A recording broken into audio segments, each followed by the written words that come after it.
जय हिंद दोस्तों, स्वागत है आप सभी का हमारे YouTube channel study at home Mahato sir के साथ। तो आज जो हम करने वाले हैं वो class 10th social science worksheet number 24 करने वाले हैं, जिसकी डेट है 29 अगस्त 2020।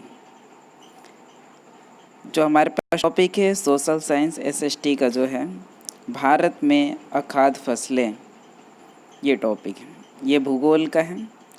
तो इसे हम डिटेल में समझेंगे। और इससे पहले आपसे रिक्वेस्ट है कि आप हमारे चैनल पर फर्स्ट टाइम विजिट कर रहे हैं तो प्लीज़ आप हमारे चैनल को सब्सक्राइब कर लीजिए और साथ ही बेल आइकन को भी प्रेस कर दीजिए। तो चलिए स्टार्ट करते हैं आज का टॉपिक। सबसे पहले हम बात करते हैं भारत में अखाद्य फसलें। देखिए, एक खाद्य फसलें होती है और दूसरी जो होती है अखाद्य फसलें।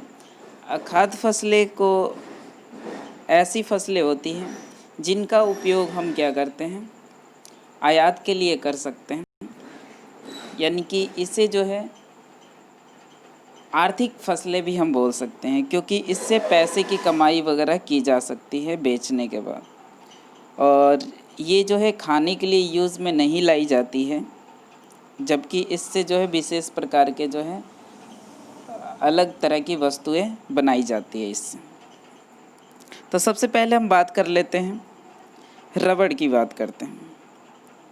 ये भी अखाद्य फसलें होती है, क्योंकि रबड़ भी खाने के लिए यूज़ नहीं किया जाता है, जबकि रबड़ से जो है विभिन्न प्रकार के सामान बनाने के उपयोग में लाए जाते हैं। तो इसकी बात करते हैं कि उगाने के लिए अनुकूल परिस्थितियाँ क्या होती हैं। तो रबड़ जो है ये भूमध्य रेखीय क्षेत्र की फसल है और इसे 200 सेंटीमीटर से अधिक वर्षा, 25 डिग्री सेल्सियस से अधिक तापमान और नम एवं आर्द्र जलवायु चाहिए।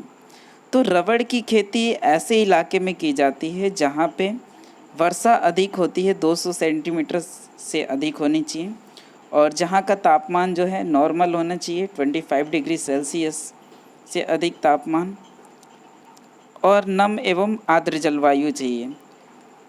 कौन कौन से राज्य हैं जहाँ पे रबड़ की खेती ज़्यादा होती है? तो उसमें है केरल, तमिलनाडु, कर्नाटक, अंडमान निकोबार द्वीप समूह और मेघालय की गारो पहाड़ियाँ। तो ये कुछ जगह हैं जहाँ पे सबसे अधिक जो है रबड़ की खेती की जाती है। उत्पादन में अगर देखा जाए तो भारत का स्थान क्या है विश्व में? तो विश्व में जो है प्रमुख उत्पादन देशों में 5वां स्थान है, यानी कि रबड़ जो है उत्पादन में विश्व में जो है भारत की जो रैंकिंग है वो है 5th नंबर पे है, 5वें नंबर पे है। अब बात करते हैं नेक्स्ट जो है अखाद्य फसलें, कपास की बात करते हैं। कपास क्या है कि ये इसके लिए जो परिस्थितियाँ होती है वो कैसी होनी चाहिए? उत्तर दक्कन पठार के शुष्कतर भागों में काली मिट्टी इसके उत्पादन के लिए उपयुक्त मानी जाती है, यानी कि काली मृदा जहाँ पे अधिक होती है, काली मृदा वाले जो क्षेत्र होते हैं वहाँ पे जो है कपास की खेती काफ़ी अच्छी होती है। उच्च तापमान होना चाहिए, हल्की वर्षा होनी चाहिए, 210 पाला रहित दिन और खिली धूप की आवश्यकता होती है, यानी कि 210 दिन लग जाते हैं कपास की खेती को कंप्लीट होने में, तैयार होने में। मौसम कैसा होना चाहिए? तो पाला रहित दिन होना चाहिए, खिली धूप की आवश्यकता होती है, यानी कि धूप खिला हुआ रहना चाहिए। तो ऐसे इलाके में जो है कपास की खेती की जाती है। तो इसके लिए जो अनुकूल राज्य हैं, उत्पादक राज्य हैं, वो कौन कौन से हैं? तो इसमें महाराष्ट्र, गुजरात, मध्य प्रदेश, कर्नाटका, तमिलनाडु, पंजाब, हरियाणा, उत्तर प्रदेश। तो ये ऐसे इलाके हैं जहाँ पे कपास की खेती अधिक होती है। अब बात करते हैं कि भारत का जो है वर्ल्ड में कितने नंबर पे जो है स्थान है। तो भारत जो है कपास उत्पादन में जो है वर्ल्ड लेवल पे जो है 3rd लेवल पे, 3रे स्थान पे है। नेक्स्ट हम बात करते हैं जूट की। तो जूट भी एक अखाद्य फसलें होती है, इसे भी खाने के इस्तेमाल में यूज़ नहीं किया जाता है। तो हम बात करते हैं, सबसे पहले इसे देखते हैं कि उगाने के लिए इसके लिए अनुकूल परिस्थितियाँ क्या होती है। तो जूट की फसल जो है बाढ़ के मैदानों में जल निकासी वाली उर्वरक मिट्टी में उगाई जाती हैं। होता क्या है कि जो बाढ़ आती है तो बाढ़ आने की वजह से नई मिट्टी आती है, ठीक है, जिसकी वजह से क्या होता है कि वहाँ की जो मिट्टी होती है वो उपजाऊ हो जाती है, जिसकी वजह से जूट की खेती काफ़ी अच्छी हो जाती है और उच्च तापमान की ज़रूरत पड़ती है। कौन कौन से राज्य हैं जहाँ पे सबसे ज़्यादा जो है जूट का जो है उत्पादन होता है? तो इसमें पश्चिम बंगाल, बिहार, असम, उड़ीसा प्रमुख जूट उत्पादक राज्य हैं। यहाँ पे अगर देखा जाए तो बाढ़ इलाके वाले जो क्षेत्र हैं जहाँ पे अधिकतम बाढ़ आती रहती है, तो उन इलाकों में जो है जूट की खेती काफ़ी अच्छी हो जाती है। अब नेक्स्ट बात करते हैं इसमें जो है भारत का जो स्थान क्या है, तो भारत जो है फर्स्ट प्लेस पे है, पहले स्थान पे है जूट उत्पादक देश में। जूट को जो है देखा जाए तो जूट को सुनहरा रेशा भी कहा जाता है, क्योंकि इसकी जो बनावट होती है, इसकी जो कलरिंग होती है वो गोल्डिश कलर की होती है, लाइट गोल्डन कलर की होती है। उसकी उच्च लागत के कारण और कृत्रिम रेशों और पैकिंग सामग्री विशेषकर नायलॉन की कीमत कम होने के कारण बाज़ार में इसकी मांग कम हो रही है। तो नायलॉन वगैरह की ज़्यादा वस्तुएं आ गई हैं, जिसकी वजह से है जूट की जो है मांग थोड़ी सी कम हो गई है। अब बात करते हैं प्रौद्योगिकीय एवं संस्थागत सुधार क्या हुआ है। तो प्रौद्योगिकीय और संस्थागत अगर सुधार की बात करते हैं इंडस्ट्री लेवल पे, और साथ में जो संस्थागत जो सुधार हुए हैं वो कौन कौन से हुए हैं, तो इसमें क्या है कि सुधार की तत्काल आवश्यकता इसलिए पड़ी क्योंकि प्रौद्योगिकी एवं संस्थागत सुधारों के अभाव में लगातार भूमि संसाधन के प्रयोग से कृषि का विकास अवरुद्ध हो जाता है। होता क्या है कि प्रौद्योगिकी एवं संस्थागत सुधारों के अभाव, यदि इंडस्ट्री लेवल पे या फिर इंफॉर्मेशन टेक्निकल अगर कोई प्रॉब्लम आती है, अगर उसमें कोई कमी आती है, जिसकी वजह से क्या है भूमि के संसाधन का जो प्रयोग होता है वो कृषि विकास उससे जो है अवरुद्ध हो जाती है, उसमें रुकावटें आती हैं, इसकी गति मंद हो जाती है।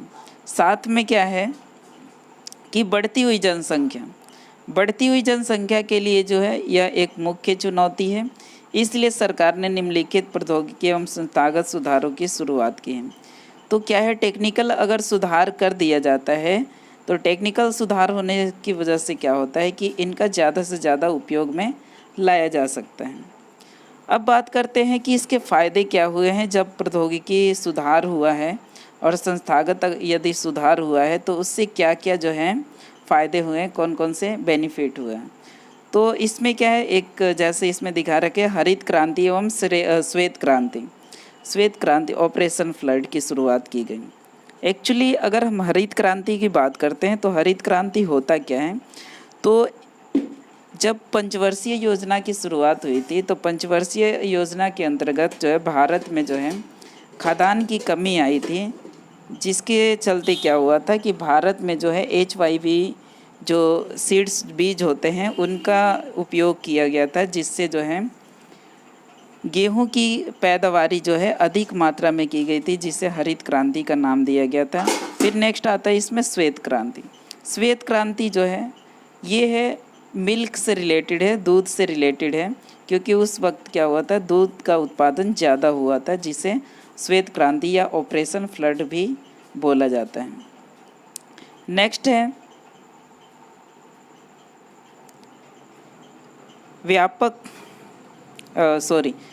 जोतों की चकबंदी, सहकारिता तथा जमींदारी आदि समाप्त करने को प्राथमिकता दी गई। पहले क्या होता था, जैसे चकबंदी होती थी, जुताई के टाइम पे सहकारिता होती थी, जमींदारी होती थी, तो इसको समाप्त करने के लिए प्राथमिकता दी गई है। जमींदारी से क्या होता है कि दबाव बना रहता है, जिसकी वजह से जो किसान होते हैं वो अच्छी पैदावारी उनकी नहीं हो पाती है खेतों में, तो इसे समाप्त करने की कोशिश की गई है। और नेक्स्ट जो है व्यापक भूमि विकास कार्यक्रम शुरू किया गया। जो नेक्स्ट है टॉपिक हमारे पास फसल बीमा का प्रावधान। फसल बीमा का जो प्रावधान हुआ है, किसानों को कम ब्याज दर पर कर्ज प्राप्त करवाने के लिए ग्रामीण बैंकों, समितियों एवं बैंकों की स्थापना की गई। क्या हुआ था, फसल ज़्यादा से ज़्यादा बर्बाद हो जाते थे, जिससे किसानों को बहुत ज़्यादा जो है परेशानी का सामना करना पड़ता था, जिससे क्या है कि ग्रामीण बैंकों की सहायता से उन्हें लोन वगैरह प्रोवाइड करवाई जाती है, जिससे उनकी समस्या को सुलझाया जा सकता है।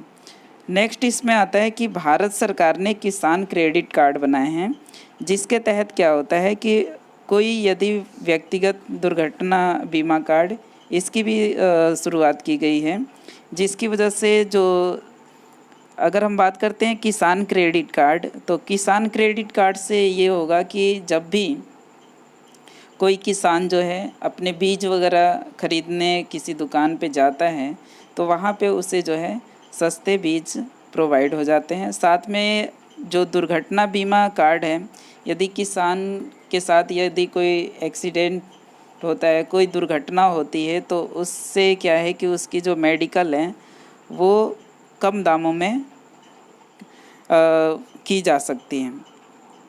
नेक्स्ट बात करते हैं, किसानों को बिचौलियों के शोषण से बचाने के लिए सहायता मूल्य एवं कुछ महत्वपूर्ण फसलों के लाभदायक खरीद मूल्यों की सरकार घोषणा करती है। पहले होता था बिचौलियों के तहत क्या होता था, जो किसान है उनका शोषण ज़्यादा होता था, उन्हें उतने जो है प्राइस नहीं मिलते थे जितनी सरकार तय करती थी। जो बिचौलिए होते थे वो उन पैसों को बीच में जो है दबा देते थे और किसानों को उतना फ़ायदा, उतना बेनिफिट नहीं होता था जितना मिलना चाहिए।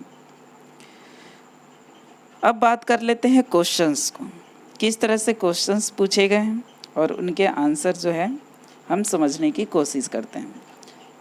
तो क्वेश्चन 1, नीचे दिए गए एक्स वाई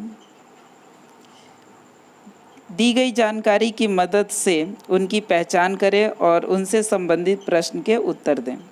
तो पहला जो क है, एक्स एक ऐसे रेशे वाली फसल है जो सूखी काली मिट्टी में बेहतर उगती है।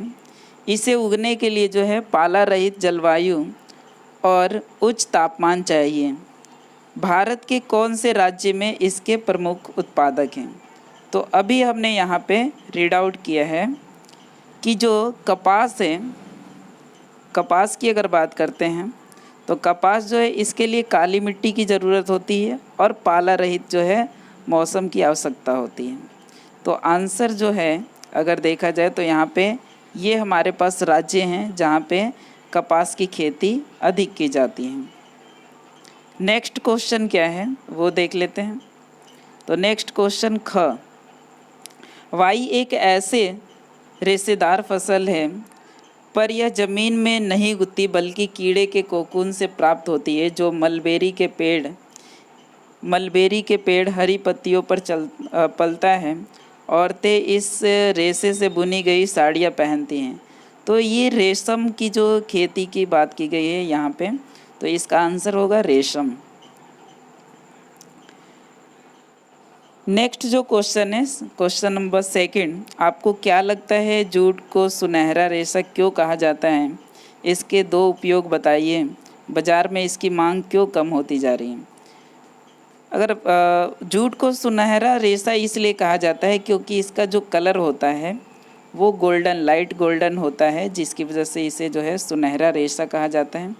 सेकेंडली जो है क्वेश्चन है, इसके 2 उपयोग बताइए। तो इसका जो उपयोग है रस्सी बनाने और साथ में जो है बैग्स वगैरह बनाने में भी इसका उपयोग लाया जाता है। और बाज़ार में इसकी मांग इसलिए कम होती जा रही है क्योंकि इसकी जगह पे नायलॉन के सस्ते सामान उपलब्ध हो गए हैं मार्केट में। अब थर्ड क्वेश्चन देख लेते हैं। थर्ड क्वेश्चन क्या पूछा गया है? किशोरा 1 एकड़ ज़मीन के टुकड़े पर खेती करने वाला सुल्तानपुर गांव का एक छोटा किसान है। आपको क्या लगता है निम्नलिखित संस्थागत सुधारों से उसकी दशा किस प्रकार सुधरी है? अगर उसके पास 1 एकड़ ज़मीन का टुकड़ा है तो ग्रामीण बैंक की अगर बात करते हैं तो वहाँ पे क्या होगा, उसे लोन प्राप्त हो जाएगा, जिससे जो है वो अधिक खेती जो भी उसने फसल उगाए हैं उसमें ज़्यादा से ज़्यादा उसका देखभाल कर सकता है, पैसे वगैरह उस पर इन्वेस्ट कर सकता है। सेकेंडली जो है न्यूनतम निर्धारित मूल्य जो तय सरकार जो तय करती है वो कम्प्लीटली उससे बिचौलियों से छुटकारा मिल जाएगा। और फसल बीमा का प्रावधान होने से अगर कोई फसल उसकी कोई आपात काल में या फिर कोई प्राकृतिक आपदा आती है जिससे अगर फसल नुकसान होता है तो फसल बीमा के प्रावधान के तहत जो है उसकी भरपाई हो जाती है। तो यहाँ पे हमने सारे जो क्वेश्चंस अच्छे से डिटेल में समझाने की कोशिश किए हैं और आई थिंक आपको ये वीडियो जो है पसंद आई हो। और यदि वीडियो आपको पसंद आई हो तो प्लीज़ वीडियो को लाइक कर दीजिए और साथ ही चैनल को सब्सक्राइब कर लीजिए और अपने दोस्तों के बीच में ज़्यादा से ज़्यादा शेयर कर दीजिए और हाँ, बेल आइकन को भी प्रेस कर दीजिए। तो मिलते हैं नेक्स्ट वीडियो में, तब तक के लिए जय हिंद, जय भारत।